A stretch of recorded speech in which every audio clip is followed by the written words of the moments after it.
Kiss My Chaos, taking stories of trauma into triumph while living life in the middle and everything in between. All views are expressed solely of the host, guests, and for entertainment purposes only. You don't like it? Well, you can kiss our chaos. Here are your hosts, Abigail Dark and D.T. Hudson.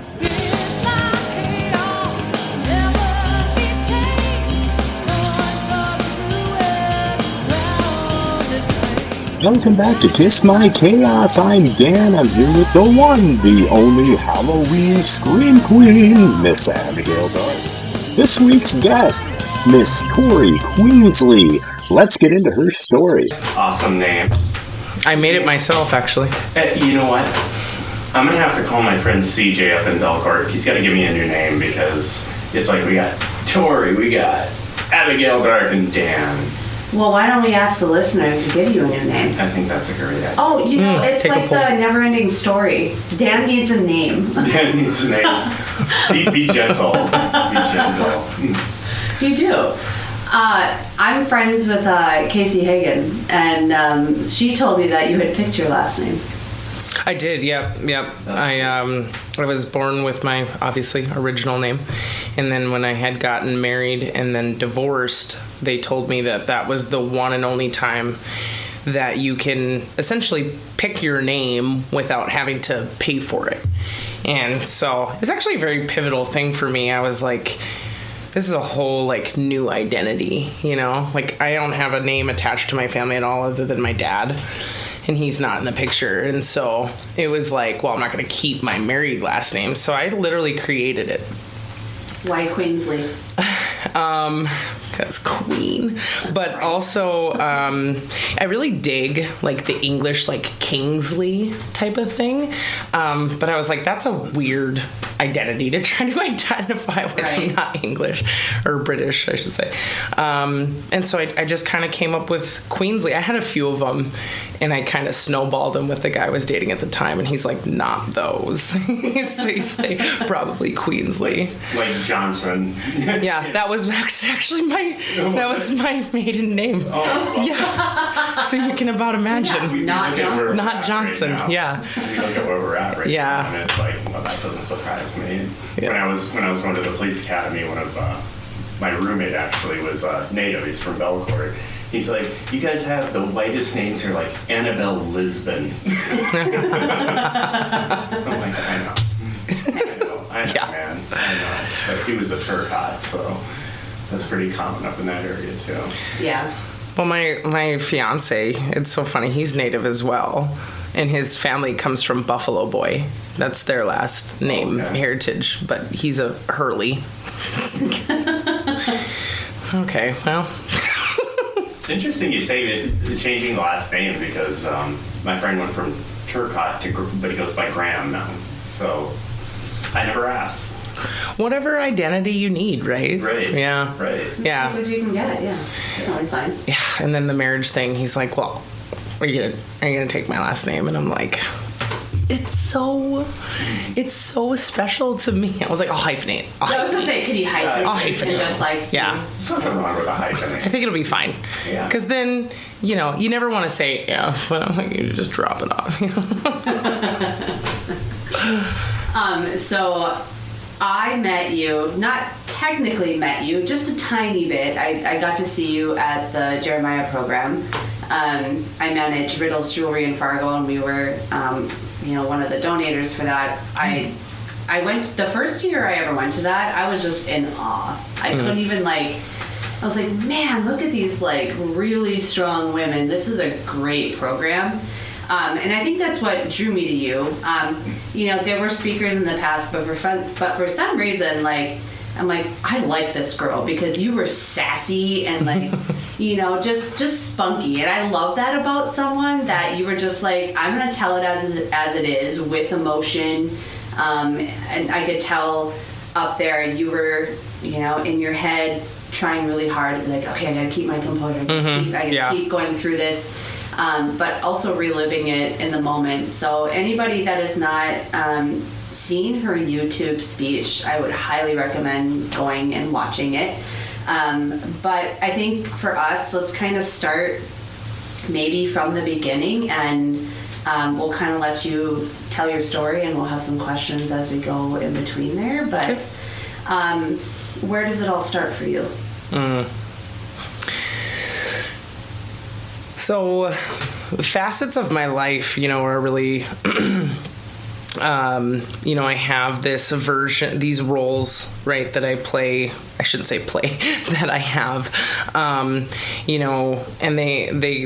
everybody has them, right? Like when you describe yourself, who are you, right? And so I could say that I'm a mom, I'm a college graduate, I'm a nurse, I'm in recovery, I'm a recovering addict, I'm a woman, etc. And so it's just, for the Jeremiah program, when I did that keynote, I really tried to envelop the story around the success of, the kind of the flow of my life and then into Jeremiah program, right? But as far as like where it starts for me, it really just, I guess it just depends on, what perspective you're asking me about. But I guess if we're starting with the basics, I grew up in a single parent household with my older brother Joe, and we're about 5 years apart exactly. And so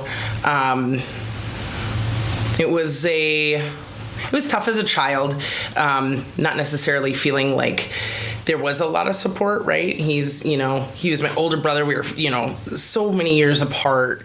And, I had this single mother who was a product of her environment. She grew up, I want to give that its justice. She grew up pretty gruesome. And, so, like we all say, our parents do the best they can, right? But we definitely grew up in low income. And we grew up, God, how do you describe it, right? Like, I guess from my perspective, I could say that I don't feel like I had a lot of opportunity as a child. I didn't get to really do a lot of things. We didn't do family vacations. We didn't do really a lot of family dinners. We didn't, you didn't catch us at the table saying, "How's your day?" It's, get the children fed and get to work, right, for my mother. And so, a lot of difficulty too. I was diagnosed with ADHD, and I think that was a pretty common thing when I was a child. They were just kind of figuring out what that was. And it was like a project to be managed, right? Mm-hmm. And I was just that annoying little kid. I was like up in everybody's face and, just always yapping off and all the things, right? And the only other extended family that we truly have is my grandma and my uncle, who are actually both passed now. So, it did not feel, it didn't feel good. It didn't feel like a loving childhood. And I reflect on that a lot. I've done a lot of work on that. And when I think back on it, I try really hard not to focus on the negative. Right. But it outweighed the positive, right? And I don't want to shed, a bad light on my mother and my brother. They're not bad people. Right. Just bad situations. And so I remember as a kid, trying to be very innocent. I tried to go and hang out at churches, I think I was just really trying to find something to latch onto, but also feeling that emptiness because my family was not into that. Like, they didn't do that. My grandma kind of did, but she was like Mexican Catholic, right? Like, we go to Mass, which is... Let's not talk about Mass. And so I really tried to find whatever I could, right? And I think as I started to grow older, I'd see how, my family would party and they'd hang out. And if I'm being truly honest, I remember when we were in Minot and we lived in a house, and the only thing that blocked me and my brother's room, we had a wall, but then it was a little curtain. you know, and, you know, they're just pot smokers, you know, and so I'm this kid next door, and, you know, but it was always like, oh, you don't be into that. You don't be doing none of that, you know, and I think it's kind of silly, right? Growing up in that, it's like, I don't know what you're expecting. Right. But slowly but surely, you know, you try to identify with that. So I would like steal my mom's cigarettes, and me and the girl down the street would go smoke them under the bridge, and just thinking we're really cool. And, you know, as a child, you really have no idea what you're doing. In those instances, you're really just trying to like identify with something. And so, I slowly started smoking weed and then drinking and, just all those things. But, you know, I never really was like too aggressive into it. I definitely put myself in like super risky situations. But I really think that like back in that time too, in the 90s and early 2000s, it's like, you know, that was a time when you like your kids would go outside and like you didn't worry. You know what I mean? Like you let them run off, and it wasn't abnormal. And so, you know, I just kind of started doing things, but, you know, I'm not going to lie, I definitely grew up with a lot of abuse. So there was a lot of like fear there. Like I never wanted to screw up. I never wanted to get caught doing anything wrong. So I think maybe that fear kind of kept me in this like state of really not going as deep into it as I've seen some of the other peers that were at that same age range go into. And so, you know, I kind of messed around like that quite a bit, and then we ended up moving to Fargo, and my brother stayed behind. And that was at a time where I was in high school. It was like my 9th grade year. We moved to Fargo, and, you know, that's kind of like when the bond started kind of happening with my mom. You know, my mom didn't know anybody but 2 people. And we just she wanted to move to the big city. And so slowly but surely, you know, I'd had these friends that smoked pot, and then, you know, eventually she would need some pot, and then it would just kind of like happen like that, right? And so we started bonding like that. You know, and I was like that I was just this like shell of a kid for a very long time. In high school, I didn't have any desire to be there. I didn't have any goals. I had ADHD, right? Eventually I stopped being medicated for that pretty early on. Like I'd say even before 6th grade, it wasn't something that was like managed with my family, the appointments and the medicine and everything like that. And so eventually that kind of trickled out. And in high school, I just started getting these friends, you know, and doing all the things. And, again, you know, I really think about my past. It's like I wasn't as hardcore, but it wasn't until probably age 20 that I had started like slipping into like harder drugs. And I was just, you know, I was one of those people where I was like, oh my God, I would never do hard drugs. You would steal from your mother. I would never. And then I did. And so, you know, it was actually a very unsettling time for me. I think, you know, I ended up doing these hard drugs because I met a boy, and, you know, I thought, man, this is it. Like, I feel special. I feel this connection with this person, and nobody knows what's going on with me. And, you know, I don't really have a lot of friends. You know, when I was younger, you know, happy-go-lucky really just turned into a lot of anger for me. And, you know, I was a very, like when I would get upset, I would like rage. You know, so I didn't hold on to a lot of relationships. And I, you know, always was seeking out attention in some form. And so eventually, you know, getting into these harder drugs and meeting these, you know, very unhealthy and risky people, you know, I came very, very close to, you know, I mean, I'm just surprised, honestly, that I didn't go to jail more. I didn't fall into the system, and I really flew under the radar for a very long time. So I guess from that, the biggest thing is that I was really getting into a very, very, very toxic point in my life. believe it or not, when you first get into drugs, everything's thrilling, everything's fun, everything's great. You seem like you're really productive, and these people that are around you, maybe your friends, and this is great and everything like that. And then I ended up meeting somebody who was extremely toxic. I actually had a boyfriend who had overdosed and died. And so after that, this person that I was with, it just became this terrible entity in my life, and it's hard to like wind around it, right? To like not slip down that spiral of how bad it was. But I really started to come to this like, oh my gosh, I need to change. Like something's got to change. Like I can't believe I'm finding myself in the same place that, my mother found herself with my dad. And so, through that, I was like ready to let go. I'm like, I'm done. You're getting out of my house. Like I'm over it. And then I found out I was pregnant. Go figure. And,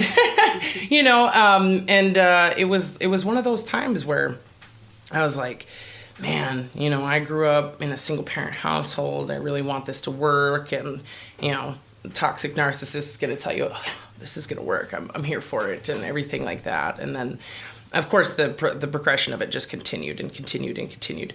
And somehow or another, I ended up getting out of that. I ended up finally just getting the strength to cut those ties. I had gotten out of that apartment and I got in my own apartment. And, I had my daughter during COVID. And so, that was definitely a time. I should back up a little bit. So I kind of skipped over the point where I went to treatment. So there was a time where my brother was kind of going through some really rough stuff. And I was on my way to go see him and just be there for him. And I ended up getting arrested. And it's crazy because I had stopped using before that. And right before I went, this guy that I was with used and he, ticked me off. So I'm like, I'm going to use now. And I remember I had went on this trip and I had, just a little bit of stuff with me. And I was flying down this road by like Velva. And this highway patrol got me and took me to jail. And, I was 27 years old. I had never been caught for anything. And so like that terrified me, right? I was just like, I've never been caught. You're dampening my record. Like, sir. And so I fought it. I got a hold of, it's such a small county. They were like, you can just call the prosecutor and work something out. They're like, how am I going to go to court and all this stuff? I've never been through this before. And so I kind of struck up a deal, I guess. And he said, well, you need to go get a chemical eval. And then you need to complete whatever they recommend. And then from that, you can have this expunged off your record. And so I was like, yeah, let's go. And I went and I ended up going to one treatment center and I hated it. And I ended up going to another one. And I felt good there. Like I felt really good there. Like, some people, they're court ordered to go to treatment. And when I got there, I just, every time, I'd introduce myself or anything, I'd be like, yeah, no, I'm court ordered to be here, but I want to be here. I'm like, I'm in it, and I did. I learned a lot. I learned a lot about, the disease of addiction. I learned, why I think some of the ways that I think and like, just what that all looks like. And so that was a huge, pivotal time in my life as well. And so right after treatment, that toxic person who I didn't think was toxic and thought he was the best thing in the world, was using. And so eventually that came out and eventually that, started me using again. And it was a very, very, very difficult time. And so when I had ended up pregnant, I was like, I'm done. Like I'm never going to use meth again. I'm not going to be that person. I can't do that. But I still struggled with substance use. I still struggled with alcohol. And so, it was hard because, even just going to doctor visits, I wanted the best for my baby, but being honest is terrifying, you know? And so I was honest as I felt like I could be. Right. And I had my daughter and it was fine. You know, they did ended up calling CPS and everything like that. But by the time that had happened, you know, I realized like, man, I don't want to be screwed up when I have this baby. You know, like I don't want to try to take care of this little tiny newborn by myself and, you know, be messed up all the time. And so I really did the work on trying to do that. And so I would go to NA meetings. You know, treatment kind of got me in the door there, telling me that that's what I needed to do. And that's kind of how I found the rooms. And then from that, you know, I used, and then I had gotten pregnant. And so I obviously stopped going to the rooms and all those things. And then COVID hit, and I was really like down, like, you know, like everything shut down. You know, I don't see anybody. I don't even have any friends.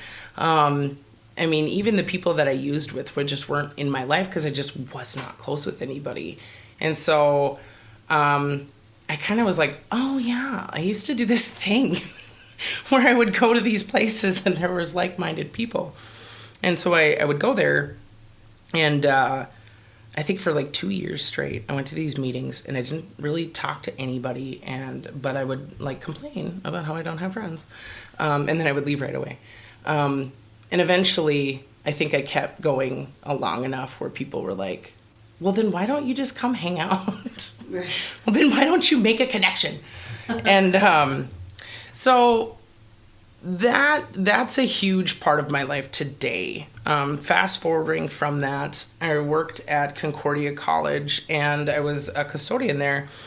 And I just remember like thinking, dude, I don't want to show up to career day like this. I mean, I did it for 10 years. It's a very important job. Don't get me wrong, but it just wasn't what I wanted. And it didn't feel sustainable long term. Right. So, you know, scrolling through Facebook, I saw this ad and it was talking about single moms going to college successfully. And so I was like, oh, okay, you know, like, and I remember getting a call and they're like, well, do you have housing? And do you need daycare and all this stuff? And I felt really iffy about it. I was like, this is weird, man. Like, why are you trying to help me? That's just odd. And I think I didn't pull the trigger for a long time. And then I ended up going and meeting with the director there, or the family services director there. And she just kind of like showed me the campus and told me what it was. And I started the process of getting enrolled for college, and, you know, just like picked a career out of a hat. I don't even know. It's crazy that I'm in nursing because it's like super hard. But, which people would laugh at me when I say that, because like when I went through school, I was like a straight A student, but it's hard. And so, you know, I started my journey through there, and I just graduated here last December with my RN. I got my LPN, and then I got my RN through while being there. And now I work at Sanford.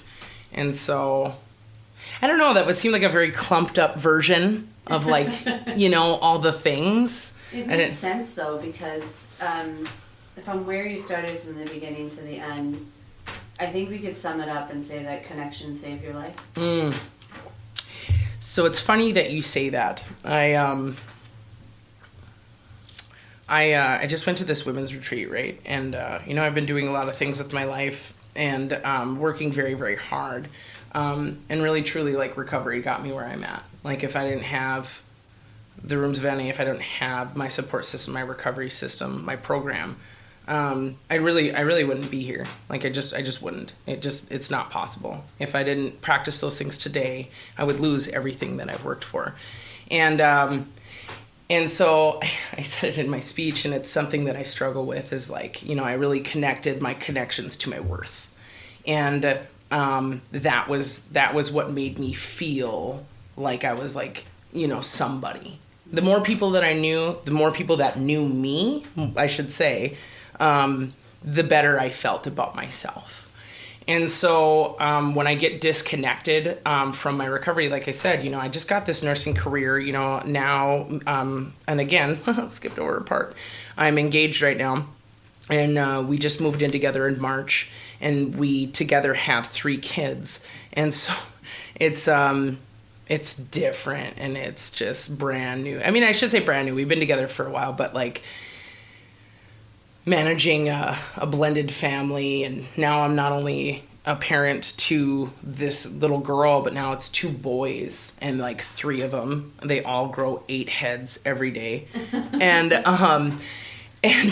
So it's just like a whole brand new experience. And so working, on building this nonprofit as well, I basically like work, and then during the week I've been doing meetings for this, and I've really like put my recovery on the sideline. And so when I went to this women's retreat, I walked in, and a bunch of people like, Tory, and I was so excited to be there. I mean, I could just be myself. I could like swear my face off, and I can, shake my butt, and I could just like be this person, this like core of who I am. And, in these types of things that I've built my life around, you can't really do all that. You know what I mean? You can, but I mean, time and a place, right? Right. And I started to get very emotional. I started to get very heavy, because, mental health is so real, and it's something that I've really I talk about a lot, but I don't think I've been like practicing it a lot. Working on yourself, and, putting yourself first, and like doing the things that make sure that your mental health, your mind health, your emotional health is in check. And I felt disconnected from my connections, right? And so I've been really struggling with the separation of being enough without all that other stuff. And so, connections are absolutely important. I think the biggest thing about it is it's not necessarily the connection. That's like the pinnacle of human race, right? Like we need that. Without that, we can't survive. So I'm not negating that. However, support is probably the biggest thing, because I can have a connection with you, right? But you may not have the same connection with me.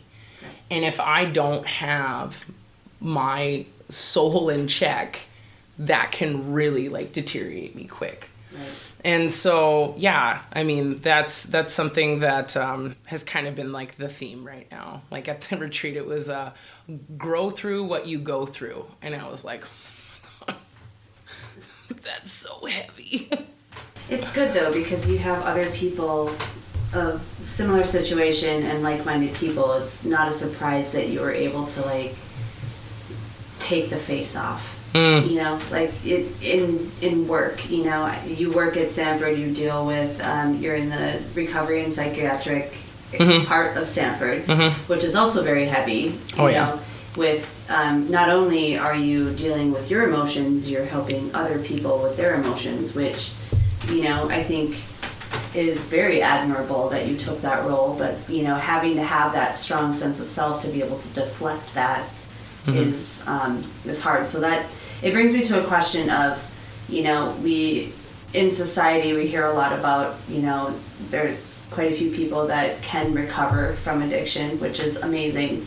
But what people want to hear, or what anybody that has had an addiction want to hear, is what do you do on a daily basis to keep yourself, the anxiety and the things and the triggers and all the things that add up to why somebody would want to use again. What do you do to manage that? Again, very interesting that you say that, because anybody that's been in either AA or NA, or I think any really recovery program, I don't want to speak for them all because I haven't been to every single one, is that, it depends, if you're working a 12-step program or whatever the case is. But typically, you're going to meetings, you're around, addicts or like-minded people. The typical thing is you get a sponsor. And that's kind of your person. That's the person you go to when you're struggling. That's the person that you'll work these 12 steps with. it's kind of your guide, right? You know, they say you go into the rooms and you find somebody where you want what they have. And so you work with this person, and almost like a mentor-ish type of deal. And so those kinds of things, you know, and reading the literature and stuff like that, because you would be blown away by reading these books that they've come out with. And you're like, I've done that. I've done that. Oh my God, that's exactly how I think. Oh my God, it's like it knows me. Yeah. And so those are the types of things that you do. And a lot of people who relapse stop doing those things. And so being in college and being, you know, now in the nursing field and trying to build this nonprofit, it's like taken all of my time. And I get hyper focused. Like I get very, well, this is what I prayed for. This is what I've gone for. These are the things that I've worked for in my life. So surely everything else can take a back seat. These are my goals.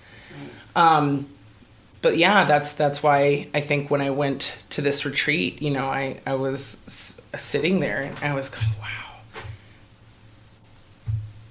I'm really messed up. Like, I'm really not okay. Yeah. And it can happen so fast, and it can happen without you even realizing it. And, you know, sometimes it's like it's crushing pressure. You know, I recognize that I'm always working to be better. I'm always trying to be this better person. But also, you know, it's kind of like when I was a child, you know, I'm treating myself like a project that needs to be managed rather than a soul to be met. And I have a issue with just being, like just sitting and like being okay with where I'm at, you know? Like I can say all day, like I'm grateful for everything I have. I'm grateful for where I'm at. But to like practice that is kind of a struggle, you know? I look at like the speech that I did, and I look like at the progression of my life, right? And the things that I've overcome and the things that I'm doing today. And all that is amazing, right? And then I'm sitting here and I'm going, but I'm like, I'm not okay. Right. Like I'm not okay because I'm not taking care of myself. I'm not, you know, doing the things. I used to be very, very against the idea of like depression and anxiety. And I think that that's very stigmatized. I think it's really unfair, the way that it's thought about. And so I was trying to seek out help. I was trying to say the things that I'm going through, because there are times where I just get like stuck in like, why am I not feeling good? Why am I not good? You know, because we want to do that, right? We want to look at our life and go, everything I have is great. Everything should be great, right? It should be. But I'm not okay. You're trying to change the world for your children and for, you know, when I think it's that classic like achieving syndrome. You feel like you're okay if you're achieving and you're like making the next step and you're going here and here, but then you don't take the time to sit and think like, oh yeah, I'm doing these things, so I'm fine. Like I'm good. Like look at me. Like I'm in recovery. Like people are praising me. I'm doing all this stuff, but that doesn't mean that you still don't have all the same feelings you did when you were an addict. Right. You know, that doesn't change just because you're not an addict anymore. Yeah. So working on, you know, the struggle of the feelings and like seeing like-minded people and being around that, I think that's like Tory, it's so admirable to say like you're still not okay. You know, like that's perfectly fine. That's life, right? Like we have stress, we have things that we're constantly doing, and when you take a step back and you're not doing at the retreat, it's a time to breathe and a time to like get all that toxicity out and to just, you know, feel all the things. I will tell you, I found a unicorn the other day, and what I mean by that is we were talking about surviving trauma and how it's this ongoing battle almost every day. It is every day. Not almost, it is. It's every day. Yeah. And he goes, wow, that's really interesting podcast you guys were talking about. He goes, I don't have anything like that. I go, what was the craziest thing that ever happened? He goes, not a thing. Not a thing. And I'm like, you are truly a unicorn, sir. He's lying. Because He's lying. I have never come across someone who hasn't had something happen that has changed their life, good or bad. And, you know, I understand people live and die, and that can be traumatic. But this dude was just even keel. I'm like, wow.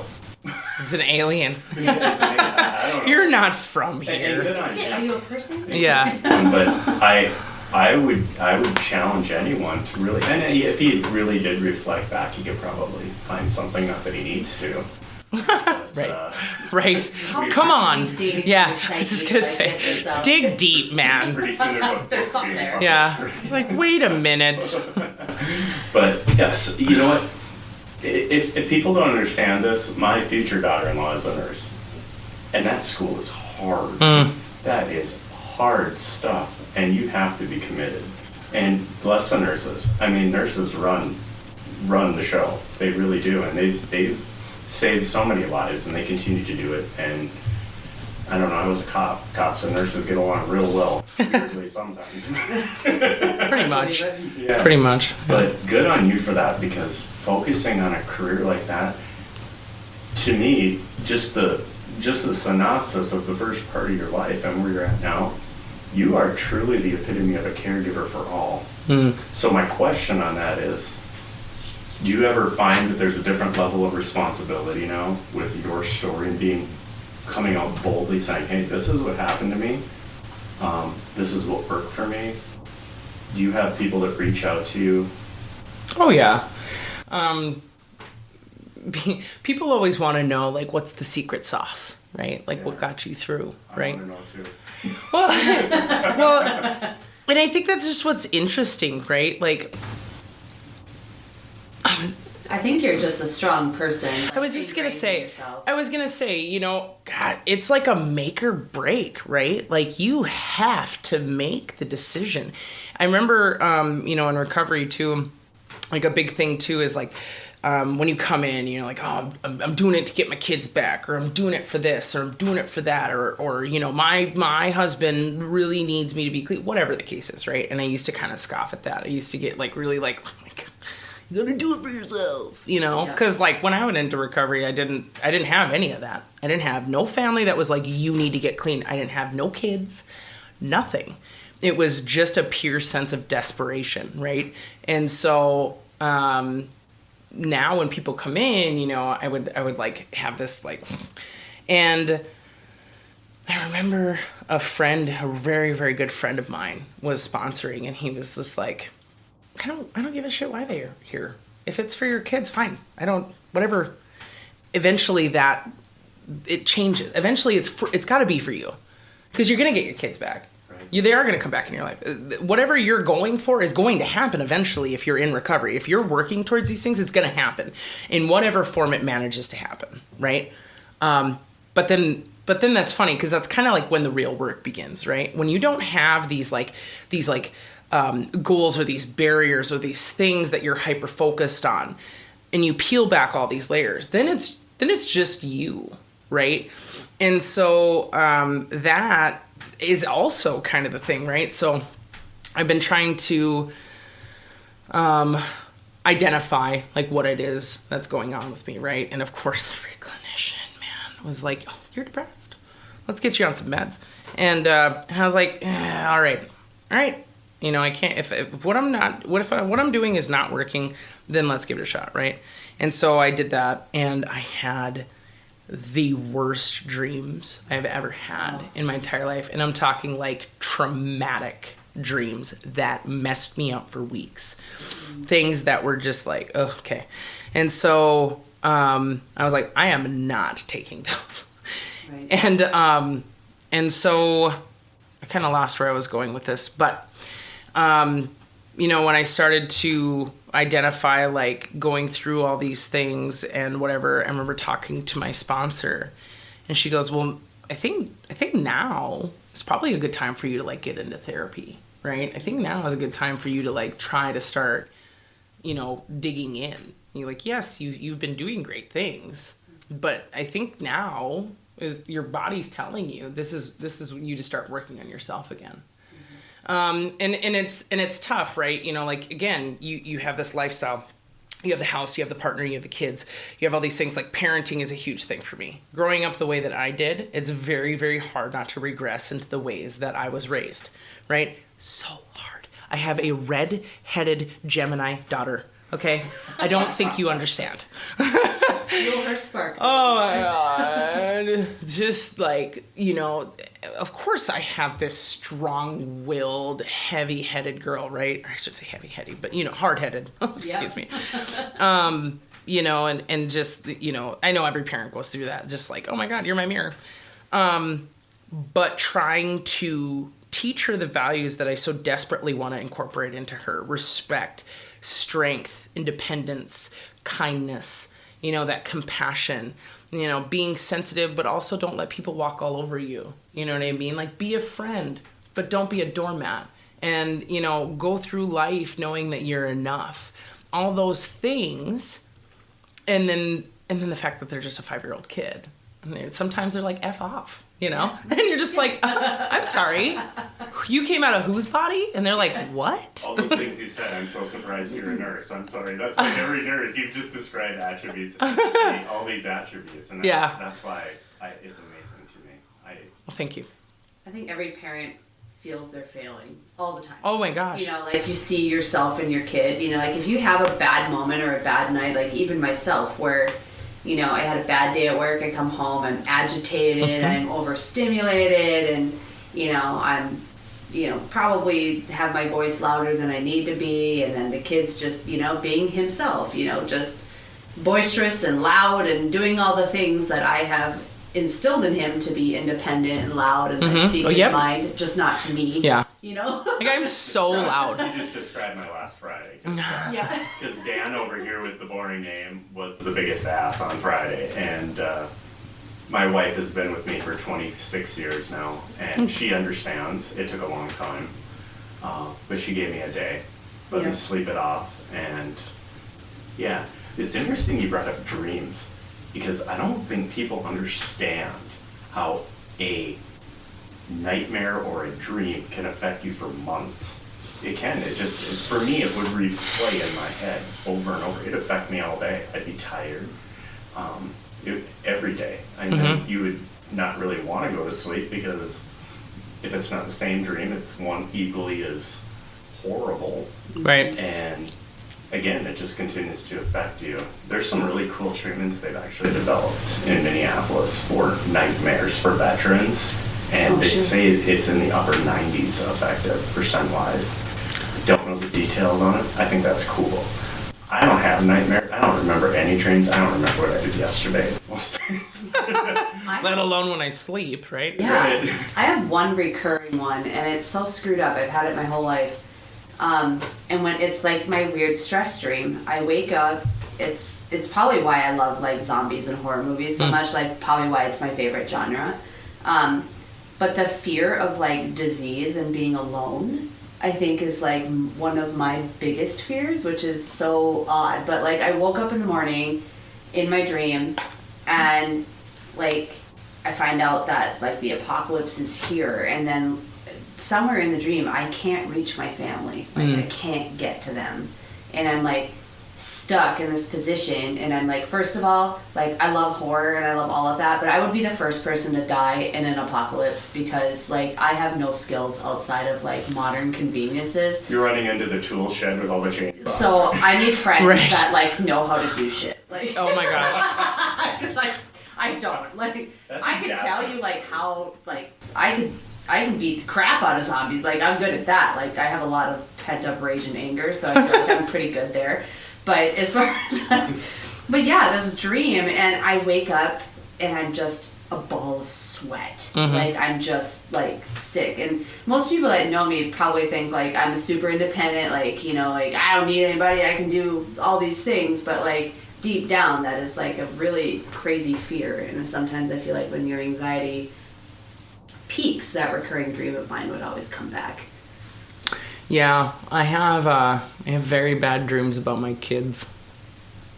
My daughter especially. You know, it's just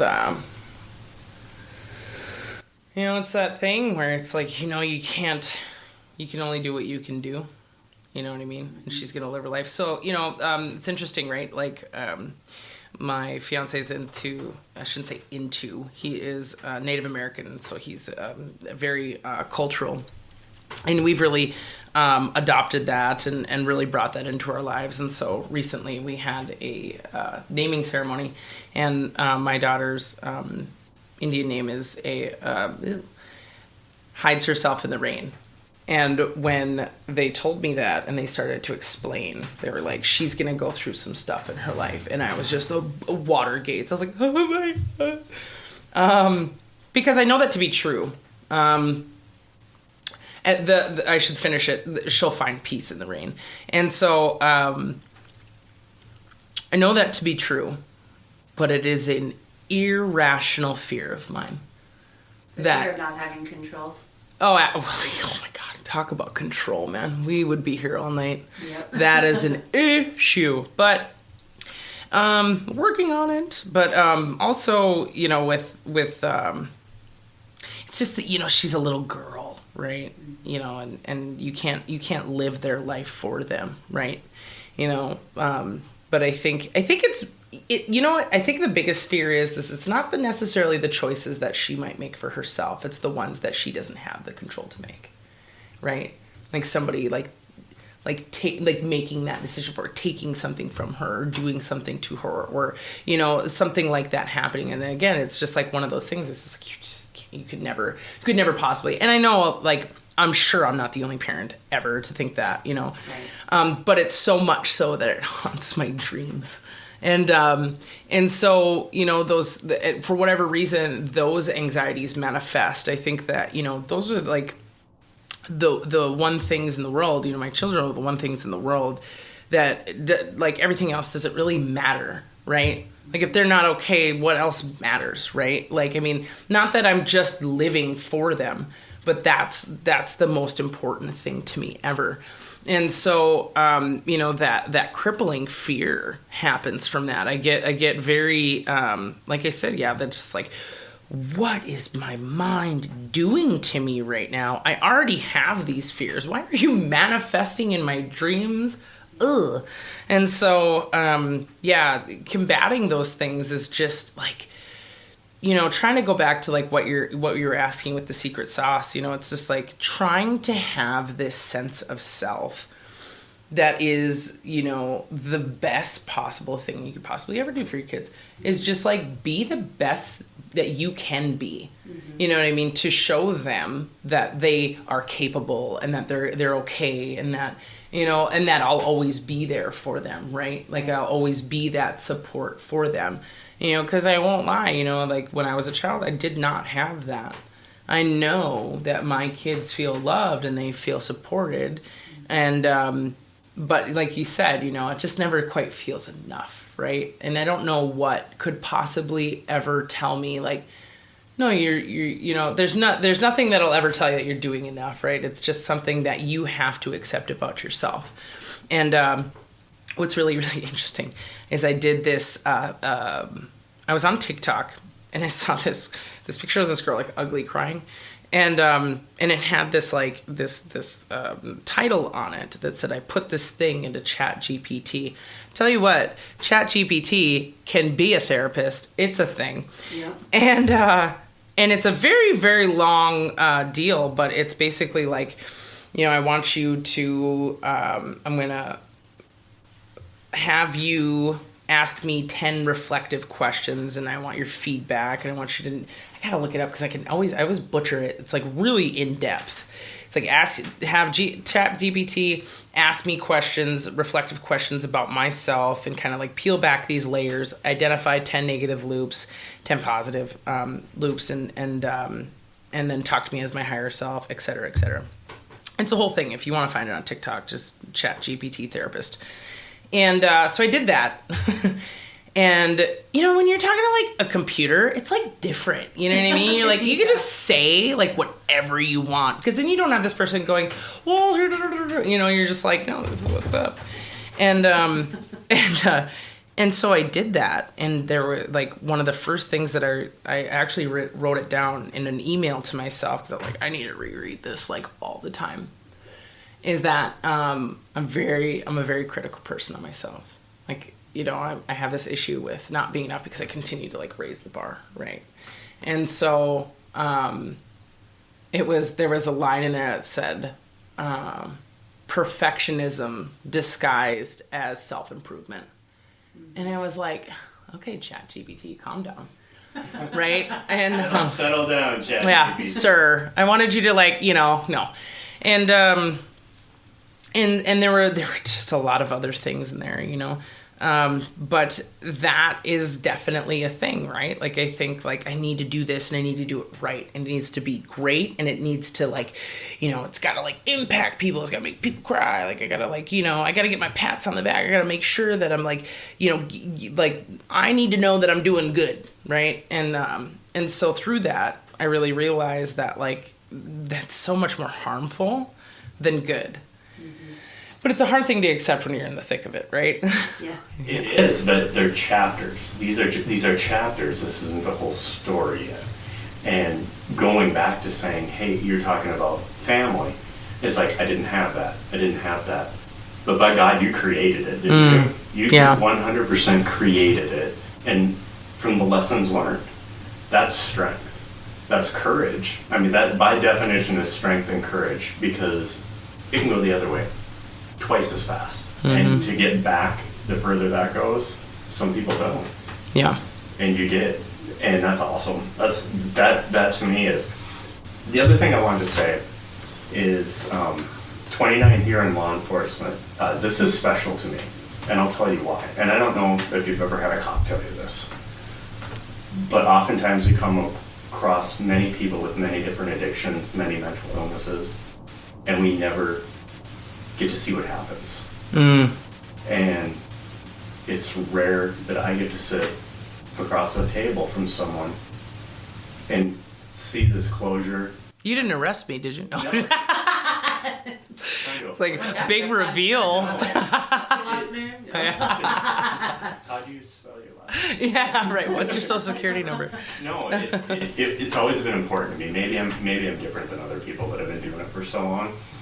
I was always genuinely interested. I'm like, I wonder what happened. I always wanted to know, because then we were on to the next thing, which could be something completely different. And then our paths would cross again at some point. It's like, hey, how's it going? Yeah. That's actually interesting that you say that. Like, I've definitely kept in with my treatment counselor. You know, there were like times where, you know, there was people that I thought back to, and I was like, yeah, I should call them. I should like let them know, hey, I'm not dead, you know, like, hey, I'm actually doing okay, you know. You know, just times in your life where, you know, somebody cared, but for whatever reason it wasn't the right time in your life, or whatever the case was, right? Like, everything happens the way it's supposed to happen. Well, would you have even been the same person? Like, say for instance, by happenstance our paths would have crossed at some point. I wasn't the same person. You probably weren't either. Right. You talk about connection, there probably would have been minimal connection. Exactly. Absolutely. The opposite, probably polar opposites. But yeah, now here we sit across the table discussing this, trying to help people. That's what it's all about. Absolutely. And you spoke briefly on your nonprofit, so it's Empower Her, right? Empower Her, yep. Empower Her. Tell us a little bit about it.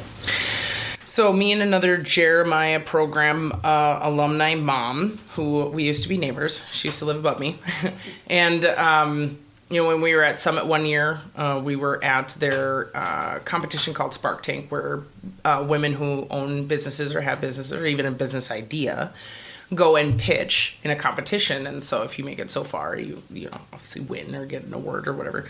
And I remember watching that. We both went a day early, and when we went a day early, we flew out to Baltimore. We were with staff, and we were the only other two moms, and you know, we just decided, hey, let's hang out for the weekend. Like, let's, you know, we always said we were gonna hang out, and then when you're single moms in college, it doesn't happen. You know what I mean? Like, they try, but it's like impossible. we ended up hanging out, and oh my gosh, it was like girl date to the max, man. I sat with this woman in Cheesecake Factory for 2.5 hours, just like talking about life, talking about experiences, talking about our passions, talking about our kids, our baby daddies. And I remember sitting in Spark Tank. We were sitting next to each other, and I remember just turning to her and being like, what can we do? Right? Because I'm in nursing, and she's in social services. She's a social worker. Sure. And, it was kind of one of those things like, you want to do something? Let's do something. Let's like figure something out. Let's like make a difference. And through the course of a year, it was kind of like a little bit here and there or whatever. But by the next year, I had really like pushed forward, and I said, no, we're going to do something. And so the mission statement is to, don't butcher it, Tory. End the stigma surrounding pregnant women and mothers with children who are struggling with addiction by offering a compassionate and supportive environment where they can rebuild their lives and thrive. And so essentially, I had this whole other idea, you guys. Like, I was just like, we should do a detox facility for pregnant moms. And she was like, okay. And you want to take that on? yeah, and I'm like, oh, that's a lot. But really it was like through conversation and just like research and kind of digging in, we came to this kind of this whole thing, right? It was really pregnant moms, right, that struggle with addiction. She sees that all the time. I don't want to butcher what she does, but she works for the Child Protection Services unit. Mm-hmm. And then again, it's like my history and everything like that.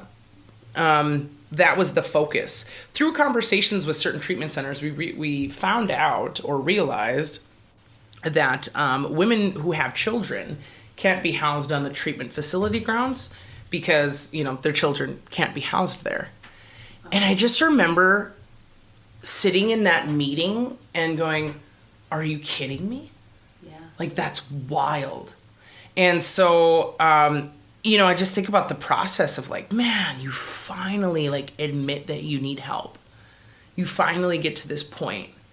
And they're like, we can't help you. Not in the way you need anyway.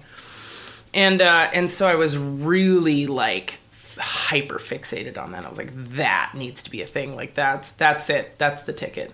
So essentially, in a roundabout way, we developed this whole idea where it almost wants to mimic the Jeremiah program model, right? Sure. We want to have, our end goal is to have housing facility where women can have their children and be housed, and also like a daycare entity of that.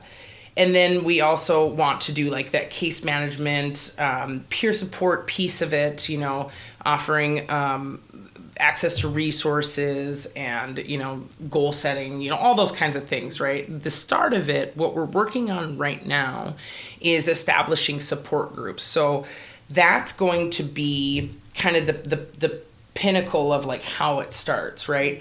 So right now we're working on the curriculum for that and then getting that curriculum certified so that when women participate, they can kind of almost have something at the end of it to say, hey, I've completed this or whatever. Starting the support groups, and then once they get through that, that's kind of when they'll move into that piece of the peer support, the case management, the eventually that housing piece of it.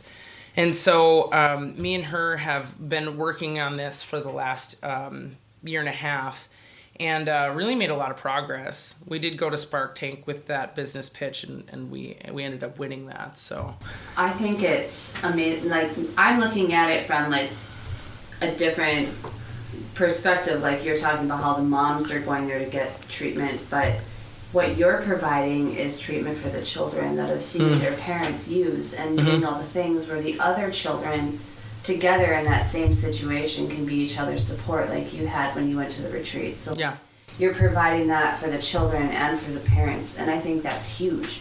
We often forget that when addicts and users do go into treatment, like, oh, we want to spare the kids from seeing that. I'm like, do you realize the shit that those kids have probably already seen? Yeah, and yeah. like, them seeing their parent go through treatment is a godsend to these children. Like, they're excited, that they're gonna hopefully get their parent back. I'm gonna be honest with you, like, that's, sometimes that might not even be the case, right? Like, these kids are so used to that toxic environment that something that's different like that, so that's going to be a challenging piece to it. Like, I already know that, right? But that's, I mean, that's what I do. I pick the hardest things to do, and I'm like, let's go.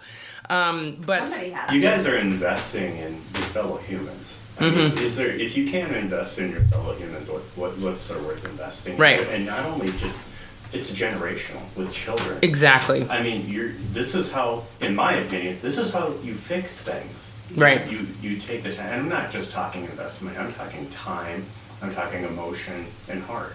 And that empathy as a nurse that you have, that this is amazing to me. I did do a little research on the nonprofit, and what a challenge. But from what I've heard today, I wouldn't want anyone else in charge of it. I clearly think you not only get it, you lived it. And right. I think that's important, because there is clarity right there. And there is a rock solid foundation. And sometimes these nonprofits pop up and they have great goals in mind, but they're really not set up appropriately, or people don't really quite understand. And it's okay to mimic another one, because that is a tried and true model, but there are pieces that are missing, and you can't cover all the bases. Yeah. This is an important base. This base right here, it'll help generations. Right. And I said that earlier, and that's impressive. Thank you. Yeah, I and it all really like rounds back to this like mental health piece of it, right? Like, it really does, right? So, women who have struggled with addiction, and still manage to have their kids. I'm assuming, there's obviously going to be women who are working to get their kids back, or whatever that looks like, right? That parenting piece of it. I don't know how to do this, and a lot of that's where the gap is too with a lot of treatment centers. Unfortunately, they just can't do it all. They can't do everything. They have programs in place, but the funny part about like leaving treatment is you stop using drugs, and you start trying to rebuild who you are, right? You're trying to, but you always have all these goals, like, I gotta make sure, I meet my court expectations, or I, gotta make sure I don't lose my partner, whatever it is, right? All these hyper-fixated goals, and it feels really good. You stop using drugs, you kind of get this like, high from that, if you will. And then all the dust settles. You might graduate treatment. But then you're like, now I'm just like on my own. Oh, now I have these kids, and I've never parented them. I didn't do any of that. I don't know, what does that even look like, right? And so that is always like the biggest piece that I try to sell, if you will, right? It's not like, I love that you said that. I really love that you said like investing in humanity, because it's so true, right? People like, generalized. People just have this idea, just stop using drugs. I truly used to be that person. Like, I really did. I was like, oh my God, just stop. And sure, let's just say I could stop. But then what? Because I haven't been living. I haven't been doing anything. And so, trying to even offer parenting classes, trying to offer this like community support of moms and children, trying to even help with like mental health services, and making sure that that like it's gonna be okay, right? Like, whatever you can get through, you don't have to get through alone. And that's how even moms who don't use drugs, right? Like single moms who don't use drugs and they're just like parenting on their own, like, it sucks. You know what I mean? At times, right? Like, if we love our kids, we do anything for our kids, but like, there's just like there's no secret sauce. You just provided a ton of clarity to me, because when I do public speaking about trauma and surviving personal trauma, I've said this before, but even in our podcast, little monologue that you can read prior to the podcast. It says, living your life back in the middle. And that middle isn't going backwards. It's rediscovering your identity. And prior to maybe use, or prior to the trauma, or prior to figuring things out, going back to the middle isn't going back. It's rediscovering your identity. And for me, personally, it will never be the same, but it has become better. But it was terrifying to tell myself, it's okay today, I'm going to go down the pontoon. I would never do that before. Absolutely not. I am going to go work on my guitar today. No way. There's other things I got to be doing.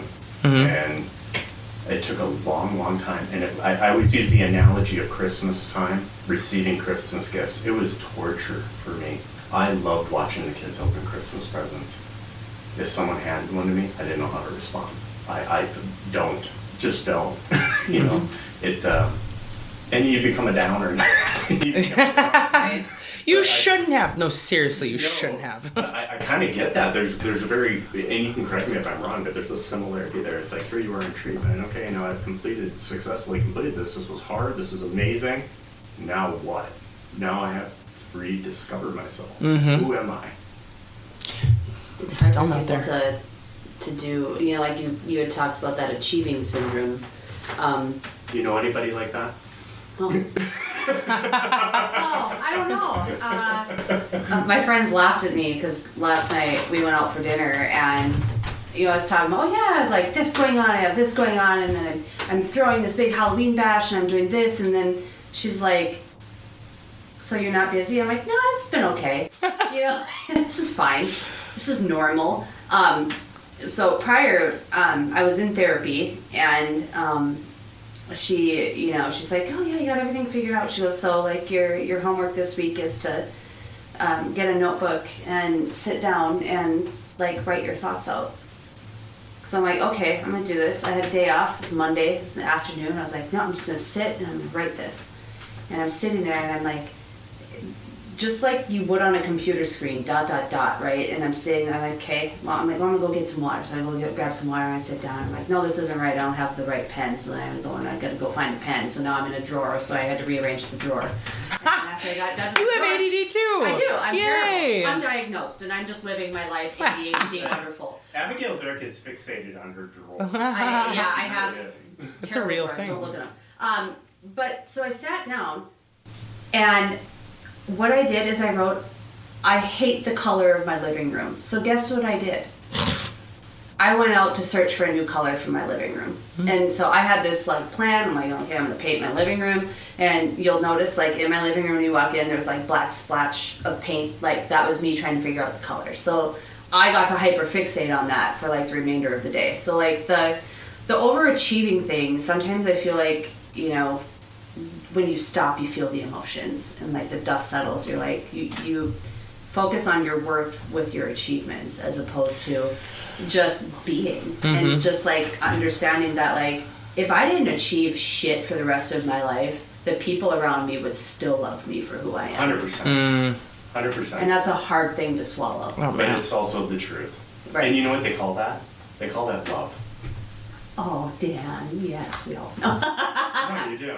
They do, yeah, absolutely. It's what it is, and that love to me it was always a hard word to say, but it's always existed, and it's always stood the test of time. And if you can find it and live it, you're winning. I've learned some hard lessons about love. I got schooled by a Vietnam vet about love. Because he saw I was struggling, and he goes, you know why you did what you did? And I'm like, no, he goes, you did it for love. I'm like, not that simple. He goes, 100%. Love of humanity, love of your fellow human. I'm like, maybe it is that simple. Yeah, simplicity. Yeah, and I mean that's another thing. You know, that's a commonality of addicts, right? We want to just overcomplicate. I mean, I don't know about humans. I'm not normal, so I don't know what that's like. Define normal. Yeah, well, you know, I think that's like a what do you call that? That's like a that's just an idea. Unicorn. Yeah, unicorn, right? Yeah, yeah. When especially like when us addicts or we're dating somebody that doesn't ever use or anything like that, or I shouldn't say they're not addicts. We're like, you're a normie. And I could never be with a normie, but you need to understand what's going on in here. But yeah, I mean, like that's like one thing that our literature says, and that I get told all the time. I think kind of overcomplicating. I think you just need to keep it simple and like, what does that even mean, right? And if I'm not trying to hear it, it is simple. It's fine. But it's I always say this too. Self-awareness is a blessing and a curse. It just is. For me, I am hyper aware of all those things, right? And so if you really wanted to get like in an in-depth conversation, I very much overanalyze, right? This is funny. I'll bring this to a point. So I had decided to go through like a psychiatrist appointment, right? And I'm talking about all these things, and I'm like, going forward with like, all the things that I like feel, and he'll ask me questions and I'll answer him and all these things. And, he was like, do you find yourself to be highly motivated? And I was like, what do you mean by that? And he's like, do you see yourself as intense? I was like, oh my God. Just from 5 minutes, Joel? My God, but no, anyways, throughout the conversation, he was able to like really shed some light on things, right? Like, I am very much an overanalyzer, and I very like over explain myself, right? To like, I know this is not, this is like, this isn't the right idea, or like, I know this is irrational, but da da da da da da. And that's, I think that's like a commonality, right? Of anybody who, is trying to grow through anything, right? It's like this idea that, if I can just explain myself to you in this like perfect way that you'll understand and you'll get exactly what I mean, then maybe it'll be okay.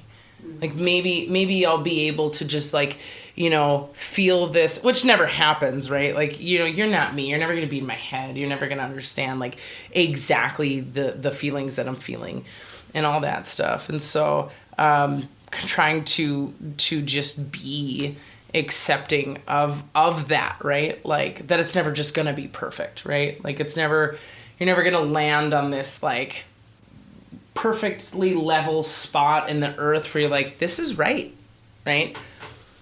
Unless you allow yourself to, right? Like it doesn't have to be that way.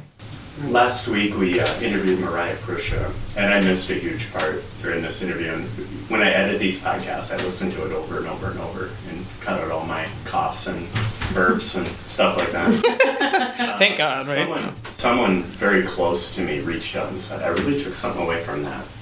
And knowing this person, and they know who they are, and I'm not going to call them out, said, I learned that there's no such thing as perfection. Mm-hmm. You can strive for it, but you'll never achieve it. You can get a perfect score on a test, but your handwriting could have been better. Or you could have typed fast. There's no such thing as it. And for a perfectionist, that's got to be hell. I don't know how you let go of that. I don't know either. I think at some point you have to just tell yourself, like, you're enough. And that's a hard thing. You gotta believe it though, too. In a world full of achievers and people trying to be famous on TikTok and the constant strive to be better and to be perfect and to have that hanging over your head, that's a lot on a person, a lot on your children.